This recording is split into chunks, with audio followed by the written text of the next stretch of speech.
বাংলাদেশের অশান্তি ও উত্তপ্ত পরিস্থিতির মধ্যেই সীমান্তে আটকে পড়েছেন দু দেশের নাগরিকেরা। কবে নিজ দেশে ফিরবেন তা নিয়ে উদ্বেগের মধ্যে ছিলেন তারা। অবশেষে বুধবার দক্ষিণ দিনাজপুরের হিলি সীমান্তে ইমিগ্রেশন চেকপোস্ট দিয়ে দুই দেশের নাগরিকদের পারাপার শুরু হয়েছে। এবার বাংলা থেকে এদেশে এসেছেন অনেকেই। তবে সীমান্ত পরিস্থিতি শান্ত থাকলেও কড়া নজরদারি রয়েছে বিএসএফ এর। বাংলাদেশের ভয়াবহ পরিস্থিতি নিয়ে কি বলছেন সে দেশের নাগরিকেরা, শোনাবো আপনাদের।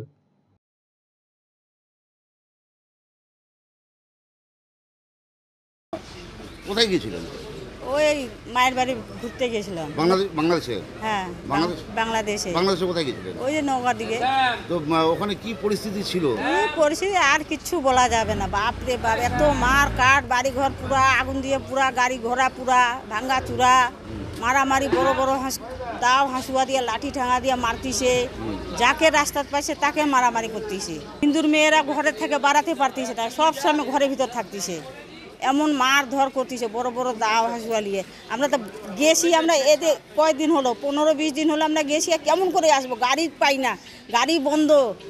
খালি আমরা কান্দাকাঠি মা বেটা করতে, আর ছেলেরা বউয়েরা বাড়িতে আসে। আমরা কান্দাকাঠি, হ্যাঁ ঘুরতে গেছি অনেকদিন পর, 13 বছর পর মায়ের বাড়ি গেছি।